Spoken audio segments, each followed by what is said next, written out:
Life expectancy is increasing in Western countries, but unfortunately, The conditions of modern life cause disease. That's why we have invented the term diseases of civilization. diabetes, hypertension, obesity, cancer. The number of illnesses is exploding and the consumption of medication as well. The side effects of some of these chemical crutches regularly make news, creating an atmosphere of distrust. If we talk about treatment through medication, I can say that we have now reached an impasse. But maybe there's another therapeutic approach, an ancient method praised by religions but long ignored by science. Fasting. In Russia, Germany and the United States, doctors and biologists have already been exploring this possibility for half a century. We wanted to know if it was visible in the laboratory at the hormonal level. Calorie restriction as an effect, can we make it a lot bigger if we starve the organism? How does fasting work, and what kinds of pathology is it useful for? The results are remarkable, especially in the treatment of the disease of the century. This is a new approach to cancer therapy, and it's some people would call it a complementary approach. The results of this work open up unexpected perspectives and indicate a different approach to disease and treatment.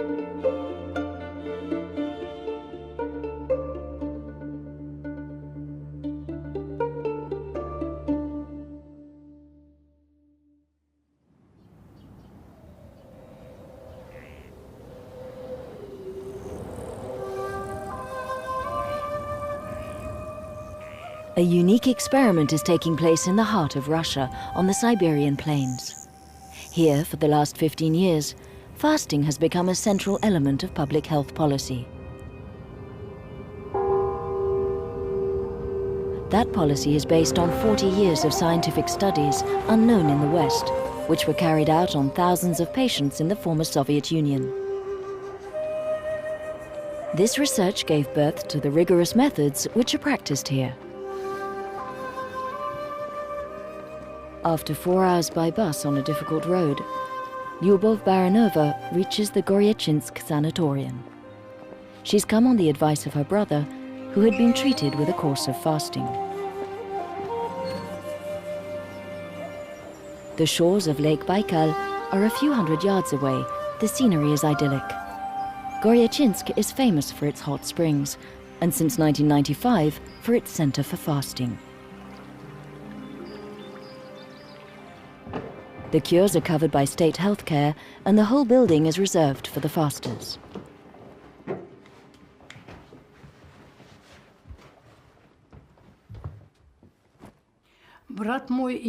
My brother was asthmatic. Sometimes he couldn't breathe, then he couldn't sleep at night, and he prevented everyone else from sleeping too. After reading an article about fasting, he decided to fast for 21 days.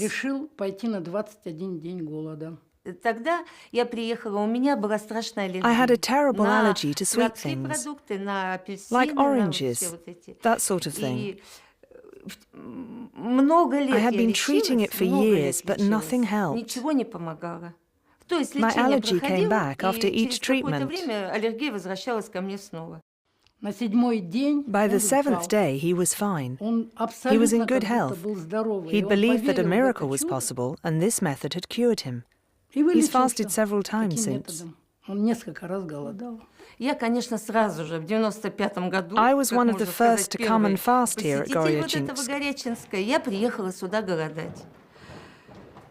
I fasted for 18 days. Nobody knows how their body is going to react to food deprivation. Fasting is scary. У вас остеоартроз, мы вам назначим такое лечение. В течение того времени, что вы будете у нас, вы 2 недели проголодаете, 7 дней выйдете из голодания. В течение всего периода голодания... The first stage of the treatment is reassuring newcomers. The patient's involvement is essential. по 3-5 минуточек. Много случаев, когда приезжают пациенты, Very often, we get people who have been in hospital. They've had the best clinical examinations, but nothing helped. Fasting is a universal method that can be effective against several diseases. That's why people often come back to sort out their other problems with us. The treatment is absolutely simple. Drinking water, water, and more water for 12 days on average, and nothing else. Some fasts can last for 3 weeks, depending on the severity and duration of the disease. For chronic conditions, medication is stopped after 2 or 3 days. Patients are then placed under medical supervision. This is crucial. A do-it-yourself approach to fasting is out of the question. The accompaniment of a professional trained in this practice is fundamental.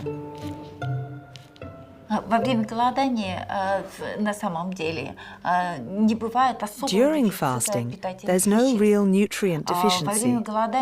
One can observe a decrease in vitamin C, vitamin D and E, and some other components of the metabolism, but these losses are not critical.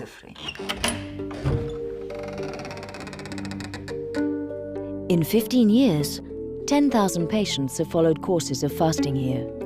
Their medical records are kept in the archives. The patients came seeking treatment for problems of diabetes, asthma, hypertension, rheumatism, allergies, and so on. Nearly 2/3 of them saw their symptoms disappear after 1 or more courses of fasting. They all say that depriving oneself of food is not the hardest part. The sensation of hunger disappears after 2 or 3 days. The difficult part is what the people here called the acidosis crisis.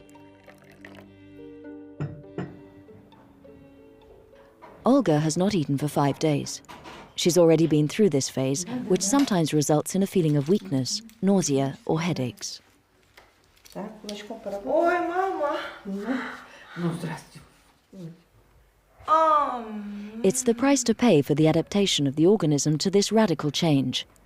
The body must learn to live off its reserves.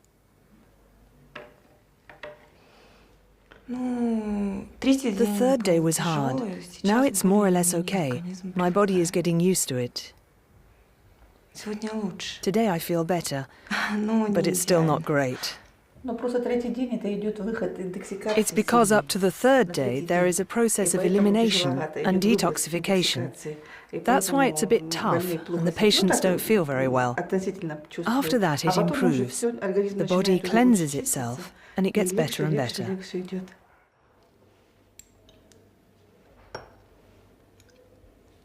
According to Russian doctors, this crisis is a key step in the healing process.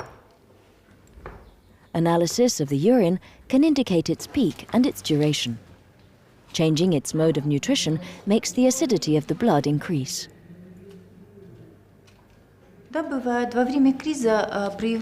During the crisis, all diseases get worse, and sometimes patients have severe pain, as in the case of migraine, for example, or pain in the joints in sufferers from gout or arthritis.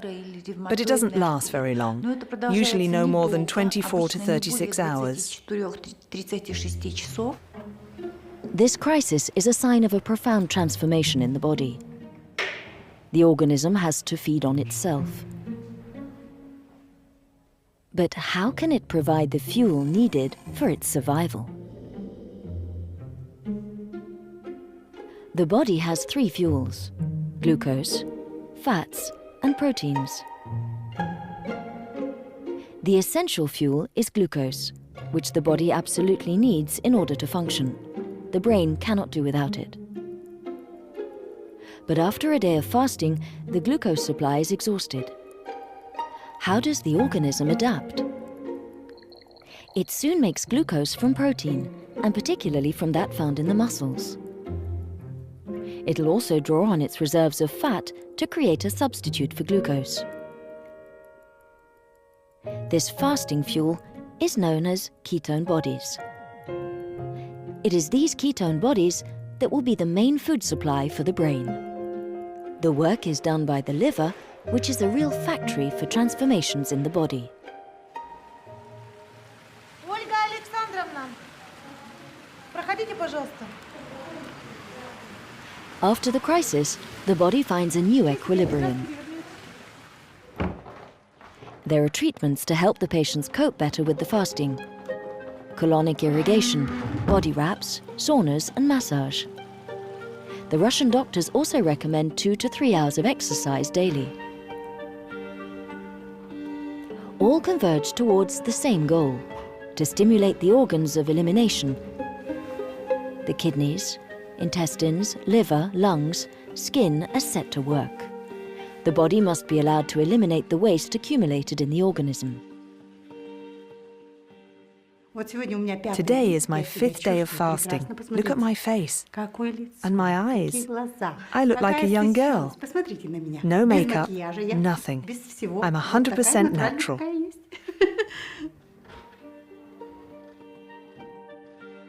But even as the body adapts, the head doesn't always follow at the same rhythm.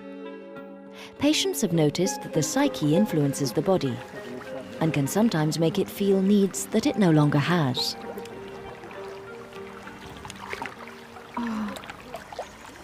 The third day was the most painful. It's not my stomach crying out to eat, it's my head. That's what's difficult. In your head you see crisps, Coke and meat. Lots of meat. When this psychological hunger disappears, the senses are sharpened and a certain sense of euphoria sets in.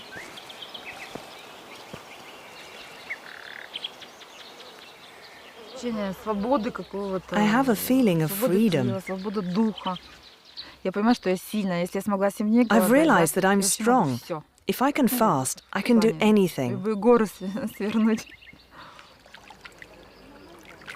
But how does fasting work? How is it that 2/3 of patients feel better? Of course, that figure calls for caution. Is it a placebo effect? Or an effect of the euphoria that the brain experiences? Or have these changes that everyone describes been actually measured in the body with objective methods? To understand, we must go back 60 years, to the time when the Soviet Union was a fortress and researchers were not allowed to cross the Iron Curtain. The research was conducted in secret laboratories far from the West. As often happens in science, this scientific adventure started with a chance event which happened to a researcher open to new ideas.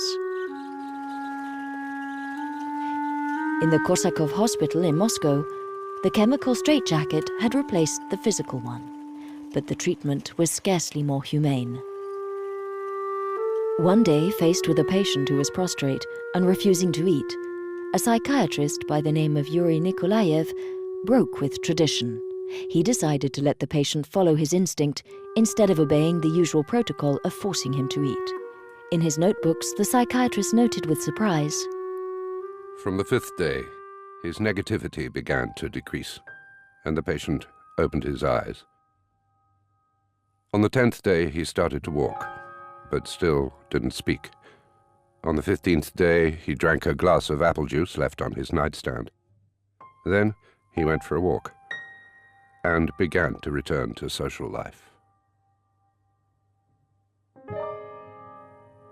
The man eventually recovered. The case was unique, a mentally ill patient treated by fasting. Yuri Nikolaev was surprised by the almost miraculous effectiveness of the treatment. 15 years later, he had continued to experiment with it and develop it. The success exceeded his expectations, and the waiting list of patients kept growing. Nikolaev treated schizophrenia, depression, phobias, and obsessive syndromes using an average period of fasting of 25 to 30 days, and sometimes even 40.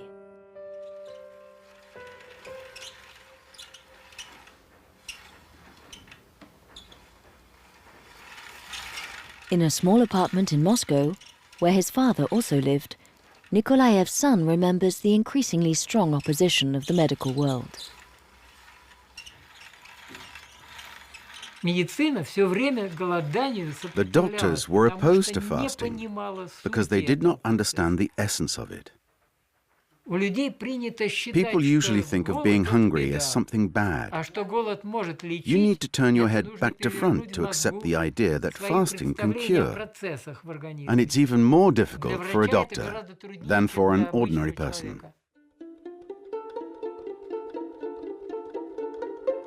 To silence the critics and make scientific history, Nikolaev undertook a vast research program. Physiological and biochemical tests, hormonal parameters, and encephalogram readings were studied during and after fasting in hundreds of cases.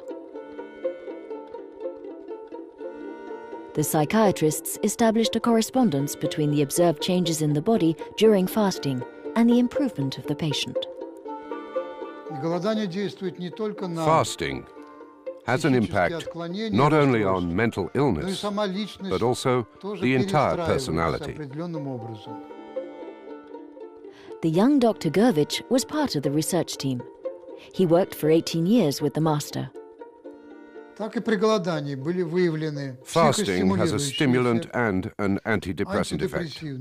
The stimulant effect takes place during the first week of fasting, and the antidepressant effect in the first week of starting to eat again. The third type of effect is a calming sedative effect. It can be observed after the crisis of acidosis.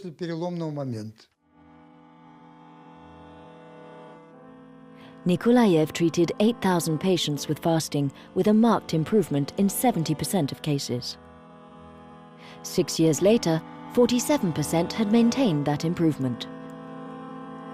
Some could resume a normal life and raise a family. But there was another surprise. Nikolaev and his team noticed that not only the psyche of patients improved, but also their physical ailments such as hypertension, arthritis, asthma and eczema. He appealed to the government. The Ministry of Health was skeptical and launched a campaign to check the results. This was in 1973. It conferred the task to several well-known doctors, among them Professor Kokosov and Professor Maximov. Both were military doctors. They obeyed orders. Until then, I knew nothing about fasting, so I had two objectives: to verify if the method worked, and if so, to explain why. We had to study the secretions of the stomach, liver, pancreas, and intestines, the bacterial profile, the level of immunity, and the exchange of minerals and vitamins. The workload kept increasing with thousands of patients. The researchers confirmed the results of Nikolaev. They compiled precise lists of indications and contraindications for fasting. Indications: bronchial disorders, cardiovascular disorders, gastrointestinal disorders, endocrine disorders, digestive disorders, bone or joint disorders, skin disorders. Contraindications: cancers, tuberculosis, diabetes of the type 1, chronic hepatitis, thrombophlebitis, anorexia. But how can you explain the effects of fasting? Fasting causes a state of stress. This activates sanogenesis, or recovery mechanisms, and autoregulatory processes that are usually inactive because of our lifestyle. Stress seems to be the central point. Stress is an adaptive response to environmental change, in this case, food deprivation.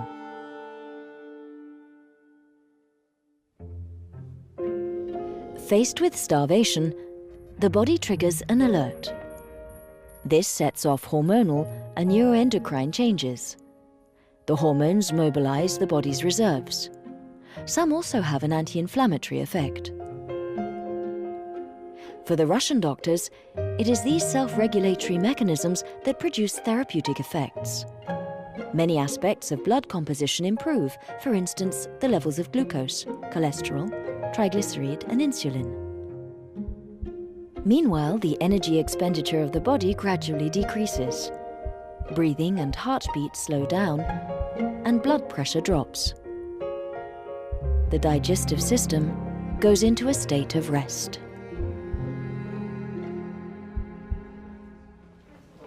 So, if fasting has the ability to stimulate the healing powers of the body, how can we measure that capacity?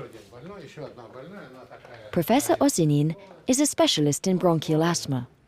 A student of Kokosov, this pulmonologist has treated nearly 10,000 asthmatic patients through fasting.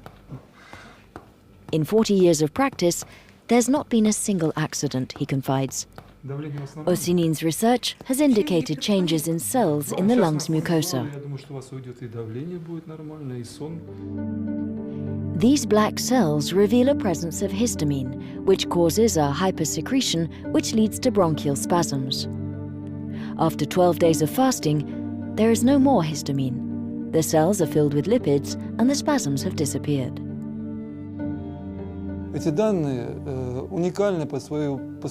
These data are unique because these particular questions have never been asked. There is no equivalent anywhere in the world. We study both general changes in the body and local changes. And we saw the disappearance of substances which lead to edema and inflammation. Bronchial asthma is a chronic disease. It cannot, according to conventional medicine, be healed, but only be contained. Many patients are condemned to rely on inhalers or other treatments that temporarily relieve their symptoms. Osenin's work shows that it's possible to escape this fate. The pulmonologist has also analyzed the long-term effects. His study involved nearly 1,000 patients. After 7 years, the improvement persisted for 50% of patients, those who adopted appropriate eating habits after the period of fasting. Sometimes several treatments were necessary. 10 to 15% were completely cured. Experimental data was collected from the 4 corners of the Soviet Union, with one ambition: to establish fasting as part of public health policy. The Academy of Sciences validated the results and published them in impressive collections, which have never been translated. Despite the magnitude of this work, which has no parallel elsewhere, and the wealth of clinical descriptions and the number of diseases covered, some grey areas still remain. Yes, the lab results show that it works, but why? How do the mechanisms that we call sanogenesis get set in motion? What is sanogenesis? I still don't have an answer to that question. Could the answer come from researchers in the West? Over here, no state has ever funded that kind of research. The pharmaceutical industry is of course not interested.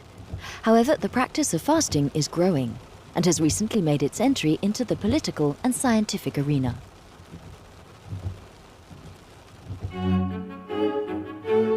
The next stop in our journey is Germany. In this country, 15 to 20% of the population claims to have already fasted. The oldest center for fasting was created on the shores of Lake Constance nearly 60 years ago. The motto here is the same as on the shores of Lake Baikal: eliminate. And the elimination is done in a group. The Buschinger Clinic's reputation has crossed frontiers. 2,000 people stay here every year. They come to seek relief from chronic illnesses and also for the prevention and control of risk factors such as hypertension, diabetes and obesity.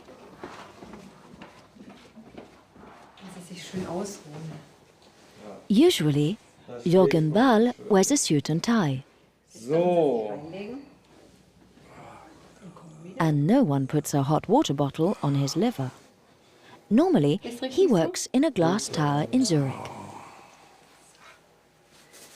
I'm a banker, and I had to travel in the Soviet Union and Eastern Europe. If you want to do business there, you must drink vodka and eat fatty food. The effects have accumulated over the years. My liver had grown 7 centimeters, and I had very bad blood test results. My GP, who is also a cardiologist, told me that's enough. Either you change jobs and finish with Moscow, forget Russia, no more vodka, or you take up fasting. And personally, I couldn't imagine being able to fast. It seemed impossible for me not to eat anything for 3 weeks and be hungry all day without a glass of wine. I'm a gourmet. I couldn't do it. After the first treatment, Mr. Baal's liver shrunk back to its proper size and his blood tests went back to normal. Since then, he keeps an eye on his diet and returns each year to Ubelingen. A spell of fasting resets his counters to 0. No, these are not the traditional glasses of water. As a small departure from the rigors of fasting, a light soup or fruit juice are served twice a day. These 250 calories a day soften the crisis of acidosis and make the first days easier. That is a particular feature of the method developed by Otto Buschinger, the man who created the center. He was an army medical officer who suffered from rheumatic fever and was sentenced to a wheelchair by doctors in 1918. He recovered with 2 successive fasts. This dramatic recovery led him to explore the therapeutic possibilities of fasting and create a treatment center. Today it's become a reference in Germany. Treatments last between 1 and 3 weeks.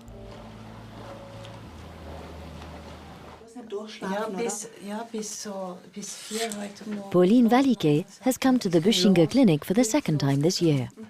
This interpreter, who lives in Switzerland, suffers from severe rheumatism.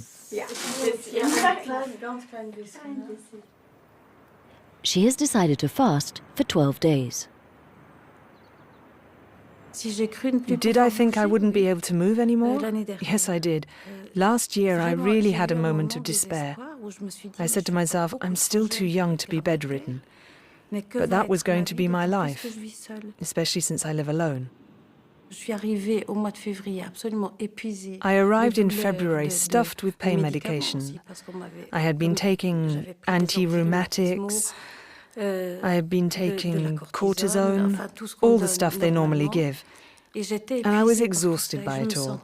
I felt completely worn out. The fasting has been the opposite of what you might think. Instead of wearing myself out even more, I feel that I'm totally purifying myself.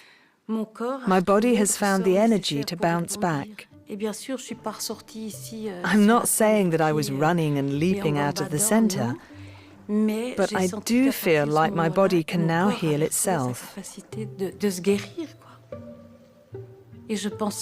I thought I'd always be stuck on medication, but I'm not. I've stopped.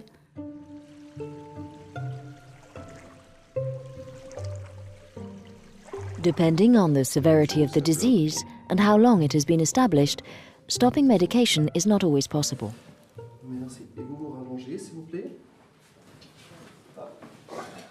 This patient comes twice a year for a stay at the clinic. Suffering from very advanced psoriatic arthritis, he don't imagine that he'll be completely cured. In this case, Dr. Drinder, a rheumatologist who has worked 9 years in a university hospital, is trying to reduce the doses of drugs through fasting. We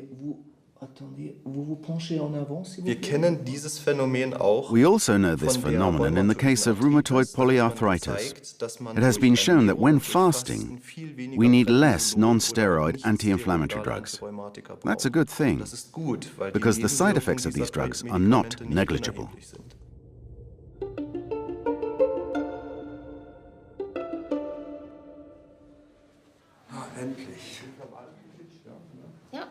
Mr. Baal will end his fast tonight. It's a crucial moment.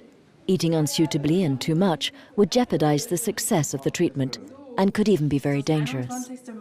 The body must get used to food slowly. So the period of starting to eat again is tightly controlled, both in Germany and Russia. Paradise. I always look forward to this moment, but in a way I'm pleased. On the other hand, I have some nostalgia because it was a good experience. Anyway, if it's a soup or whatever, I really enjoy it. Are you impatient or not? A little bit. Yes, a little bit. We should be able to lead the healthcare market with fasting as the central element. Today, there is an extraordinarily lucrative market for the treatment of disease, especially chronic diseases. When a diabetic becomes chronic, that is an opening to sell medication for several decades or do operations. So it's quite a fertile market.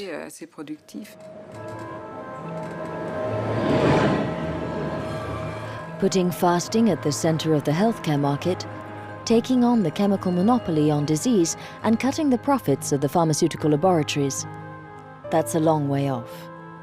But in Germany, things are starting to change. Here, for nearly 10 years, in an annex of Berlin's Charité Hospital, the largest public hospital in Europe, one floor of a building is reserved for patients being treated by fasting.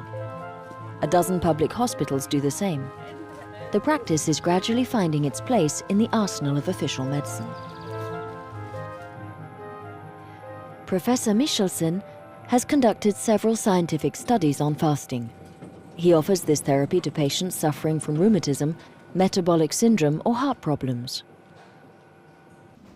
The treatments are reimbursed by the social security system. Nearly 500 patients undergo treatment here every year. Following the Buschinger method, demand is increasing and the service has to refuse patients for lack of space. Without being aware of the Russians' work, Michelsen has also measured hormonal changes in the body. In many studies on patients, we found the presence of epinephrine, norepinephrine, dopamine, leptin and serotonin. That is to say, hormones that have a strong regulatory influence on the metabolism and also influence mood.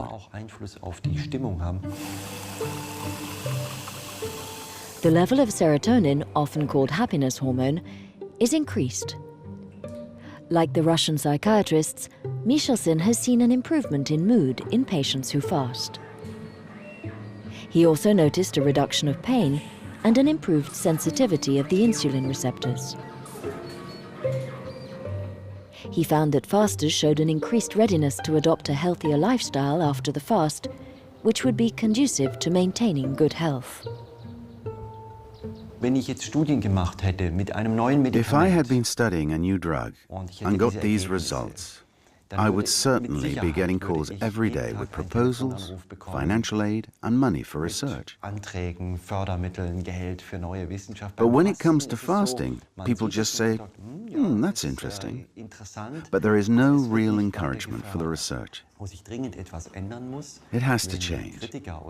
It's very easy for critics and skeptics to say that there are not enough studies, when we know that no funding is granted for just those studies. Michelsen is no longer focusing on the fundamental mechanisms of fasting. As a physician confronted every day with an increasing number of chronic diseases, it's in this area that he particularly sees a need.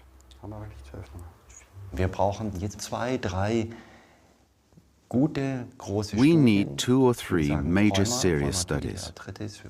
I'd say for rheumatism and rheumatoid arthritis, diabetes and hypertension. 3 really convincing bits of research which would show that fasting has its place in therapy just as much as drugs. It would take millions of euros, but the funds are not exactly queuing up at the door of Michelsen's laboratory. On the other hand, critics of fasting continue to brandish a compelling argument: fasting is dangerous. So what are the facts? How can we know the body's limits for fasting? It's impossible to conduct such experiments on humans for obvious ethical reasons. But the study of wildlife can provide an answer. That answer will throw a remarkable light on the mystery of its mechanisms. But let's not jump ahead.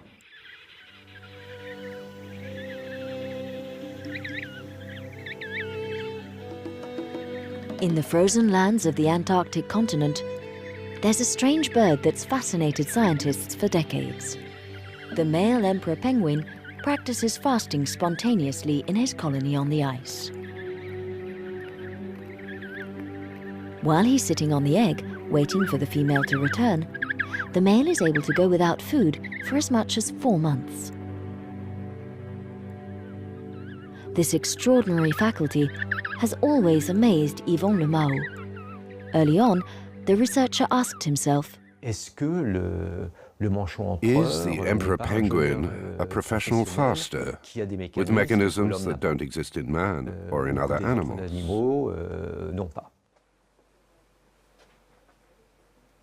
In his CNRS laboratory in Strasbourg, Yvon Le Mao brought together all that has been written in the West on the subject. But he couldn't find the answer. However, there are a few certainties. Fasting can be dangerous because as the body feeds on its own resources, it's using up its reserves of protein. But the muscles are composed of protein and the heart is a muscle. When half of the proteins have disappeared, death ensues. Yvon Le Mao and his colleagues decided to measure the percentage of protein used up by the penguins during fasting. This figure is critical to determining the limits of what is possible. The result was remarkable. During most of their fast, proteins provided only 4% of their daily energy expenditure. Fats provided 96%. The body is perfect. It saves its proteins. We can divide the fasting process into 3 phases. Remember, the body depletes its reserves of glucose within 24 hours. From then on, it produces it from its protein reserves. A second phase starts, in which it economizes on protein and makes use of lipids instead. This phase can last for a long time, depending on the supply of fat available. In penguins, it can last for 100 days without problems. But little by little, the fat reserves are depleted. When 80% of the stock of fat has gone, the proteins are no longer saved. The animal enters phase 3 and must eat before it's too late.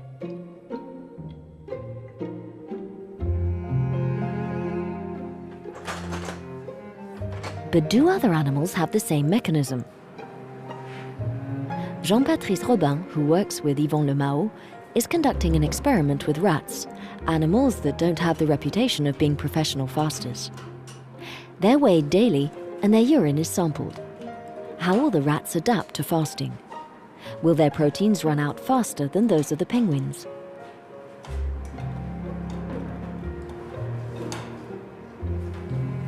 Surprisingly enough, the results are similar. During phase 2, the rat saves its proteins in the same manner as the penguin. So there's no difference. A basic fasting mechanism which allows the individual to survive long periods of starvation is a common mechanism. This observation opens up unexpected perspectives with huge implications. If the mechanism is common, it means that this mechanism has existed ever since there have been animals on Earth. And we can see that man has the same capabilities. So fasting, instead of being something dangerous, is an adaptation which has existed from the earliest days of life on Earth, and which, at least within the limits we have identified, presents no danger.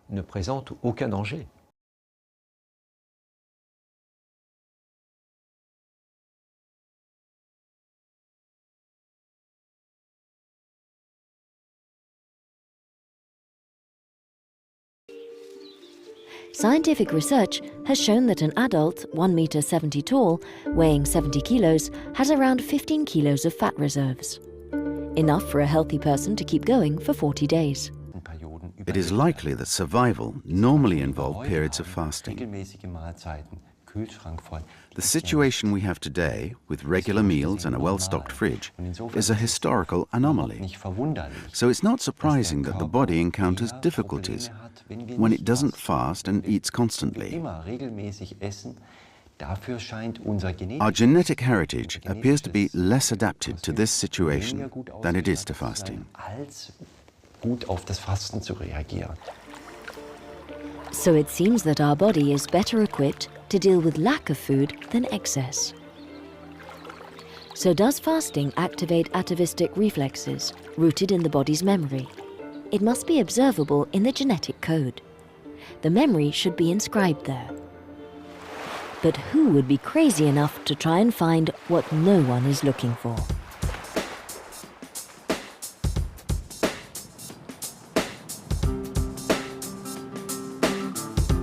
Walter Longo is a young Italian researcher working in a laboratory at USC, the University of Southern California in Los Angeles. I have my goal. It's not very far. I need my son. His field is gerontology, the mysteries of aging. At 16, he emigrated to the United States in the hope of becoming a rock star. Now, he's an internationally renowned biologist. Welcome to California. We're not far now from the countdown. Like all gerontologists, Walter Longo has a goal: delaying chronic diseases that appear with age, such as Alzheimer's and cancer, and generally slowing down the effects of aging.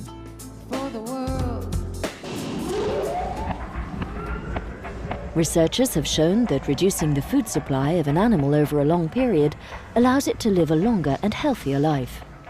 Longo is aware of that. Oh, good. One day, he decided to take a decisive step. Why not try the extreme form of caloric restriction, fasting? The idea seemed ludicrous. Good job. Especially in those sophisticated laboratories in California, but not to Longo. He had an intuition that fasting might protect the body against all sorts of toxins. He would test it with one of the most toxic of all, chemotherapy, the poison for destroying cancer. He took mice with cancer and separated them into two groups. One group was fed normally, the second group fasted for 48 hours. So then I convinced a few graduate students that first thought it was a crazy idea because it's very counterintuitive. You think you starve something and it's going to become weaker, right? It's hard to, especially for somebody young, but even for somebody very experienced, our own colleagues, it's hard to imagine how you can starve something and that becomes stronger. He then injected the mice with high doses of chemotherapy, doses 3 to 5 times higher than those allowed in humans. Doses that would cause devastating side effects. Would the mice be able to deal with that treatment? Would there be a difference between those who fasted and the others? Longo was away when a colleague told him the results. And she called me up and she said, "You won't believe the results. It looks like all the fasted mice are alive and all the mice on the normal diet are dead." And so of course I was very happy because it was more than I was expecting. And so I asked her to repeat it, and I asked the people here to repeat it, and both of them came back with exactly the same results. This is a video showing the behavior of the two groups treated with temozolomide. In these images, filmed by the laboratory, the differences between the two groups of mice are obvious.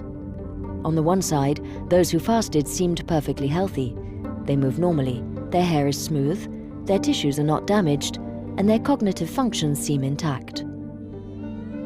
Here on the right are the mice who ate normally. In the end, only 35% survived. They're in bad shape, and they just lie prostrate in their cages. Detailed examinations showed that their heart and brain were also affected. The news was a bombshell. As soon as the study was published in a scientific journal, the press was talking about it. The results for the moment only concern mice. No matter. The journalists spread the word: fasting protects from the side effects of chemotherapy. This is the Norris Hospital in Los Angeles, one of the largest anti-cancer institutions in the United States, where 200 therapeutic trials are conducted each year. Here they took the discovery very seriously. The hospital board decided to launch a clinical trial on patients without delay. Dr. Tanya Dorf is supervising it. The young oncologist is enthusiastic. The people fighting cancer in the front line know that they need new strategies.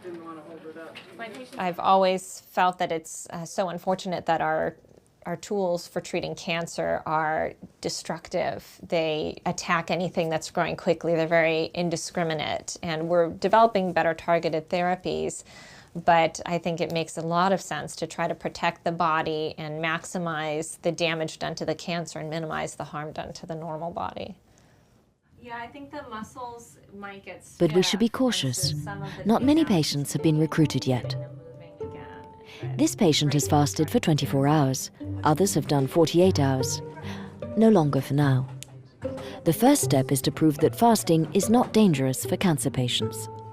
For this revolutionary approach goes against official recommendations, which prescribe the opposite, an increase in calories and protein before each chemotherapy session. The experiment needs to gradually expand to larger numbers of patients. There's no lack of money. Public and private funds are flowing in. In fact, fasting is not a substitute for medication. By reducing the side effects, it could even make it possible to increase the doses of chemotherapy. As a doctor at the hospital remarked to us, imagine, it's a treatment that's easy to implement and cheap. This trial has an important proof of concept. If we can demonstrate that patients have less toxicity after they are fasted, this will transcend and potentially be applicable to many patients getting cancer therapy, not just one disease, but maybe the whole spectrum of cancer treatment.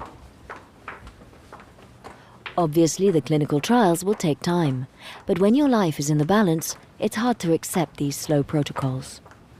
Nora Quinn is not waiting, even though she's anything but impulsive. This county judge from Los Angeles wanted to tell us her story, and at the same time, meet the scientist who has restored hope for her, as she says.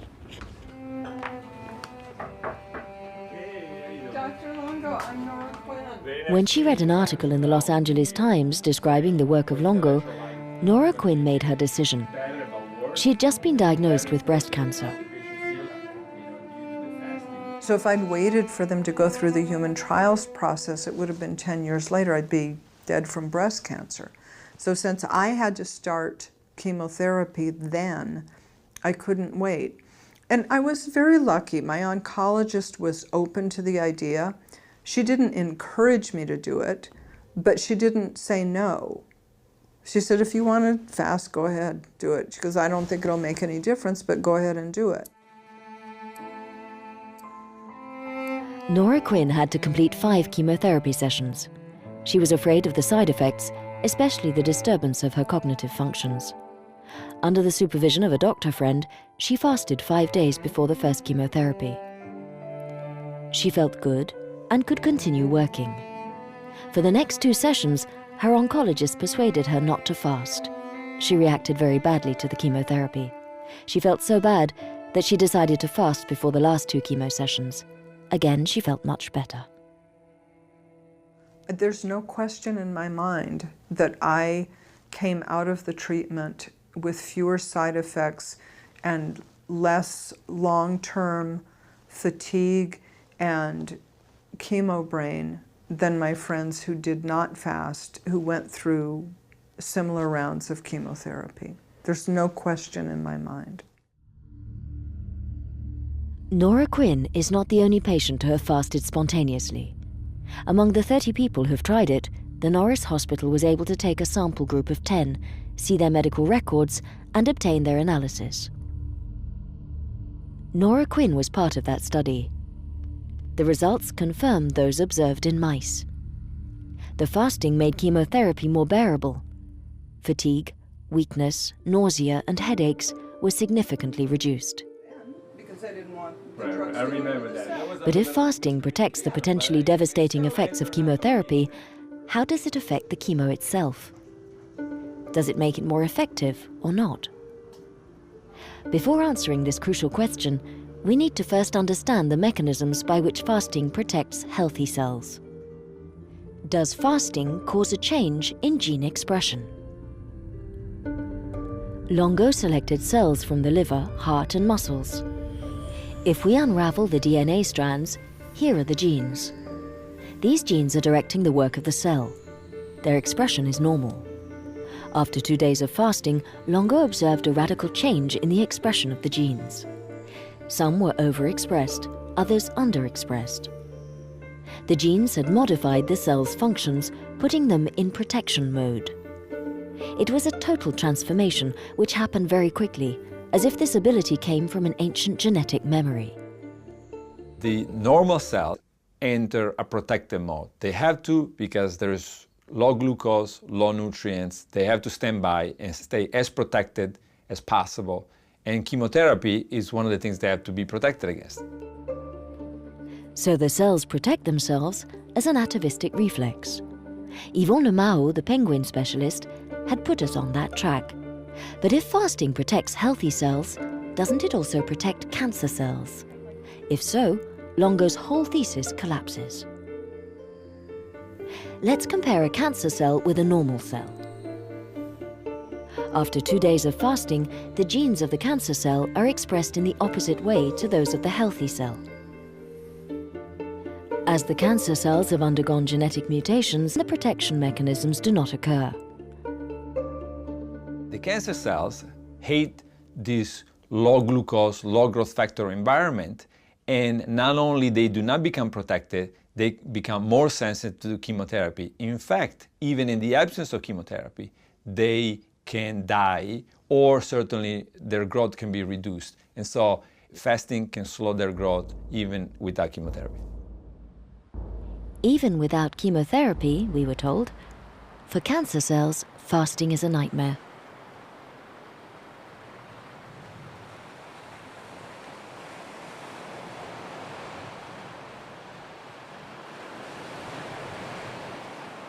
I recently presented at one of the largest pharmaceutical companies in the world, and I basically challenged the executive of the company to come up with a cocktail of drug, not just a single drug, but a cocktail of drug that will have more potent effects in general than fasting will have.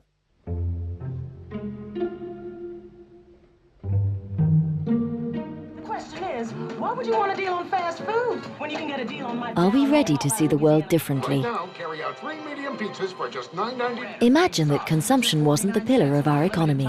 So hurry in, eat something loaded with fat. Imagine that doing without was not considered a failure. And a full serving of vegetables. Are we ready, as Nikolaev's son put it, to turn our heads back to front? Give me $2 and it's all free. 3 items, $2. Now that's a deal. Today, Alexei Kokosov continues Nikolaev's adventure, but times are hard.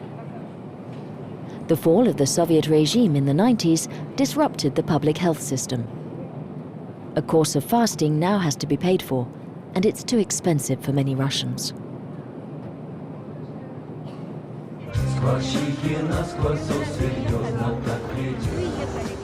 But there's still a place on this earth, hours by plane from any major city, where the state actually encourages and develops the practice of fasting.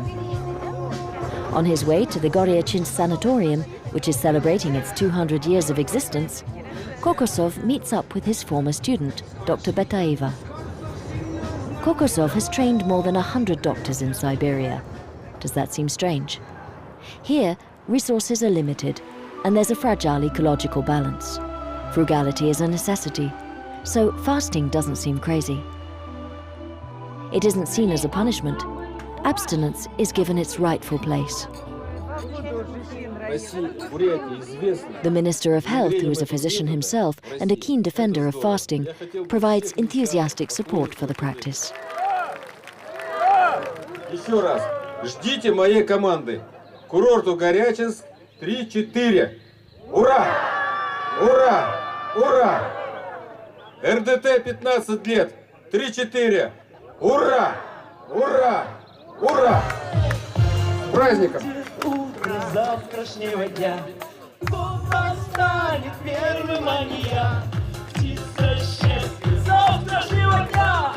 Лето и дорогие. Maybe this little republic should make us reconsider our hesitations and reconsider our healthcare model, which often seems to see disease as a marketing opportunity, and make us think twice about the mirage of growth without limits